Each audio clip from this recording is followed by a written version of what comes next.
als breek net, voel jy ook soms of mens net aanhou regmaak? Dit voel soms asof mens net nooit ophou nie. Vandat 'n mens verantwoordelikheid begin kry in die lewe, vir meeste mense is dit net na skool, vir sommiges is dit bietjie vroeër of bietjie later as jy eers gaan swat het. Maar dit begin ergens vir elke mens op 'n stadium wat jy verantwoordelikheid moet neem vir jou lewe en vir jou aksies.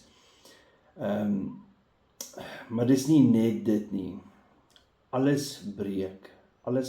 Dit voel soms asof alles net aanhou breek.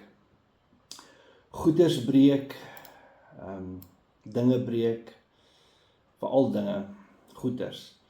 Dinge in en om jou huis, jou kar, jou spoed en jou moed breek ook soms. En soms breek jy. Dis alles egter tydelik. Want wat ek ook geleer het is om dinge reg te maak en dat alles reggemaak kan word. Dis seker een van die wonderlikste elemente van die lewe, dat ons dinge kan regmaak. Die minder belangrike goedertjies word sommer gou-gou gefiks. Die garagedeur, die lek in die dak, die grassnyer, daai is kinderspeletjies. Hulle kan vervang word ook as dit moet. Ek dink die lesse wat ons daaruit moet leer is dat alles in die lewe herstel kan word. Dit neem soms langer om iets soos 'n verhouding te herstel, as om 'n papband te ruil, maar as albei partye kan sien, dan is dit moontlik. Dit neem soms net tyd. En wanneer albei partye nie wil nie, dan gee jy dit terug vir die vervaardiger. En jy los dit by hom om uit te sorteer. Dis wat ek moes leer.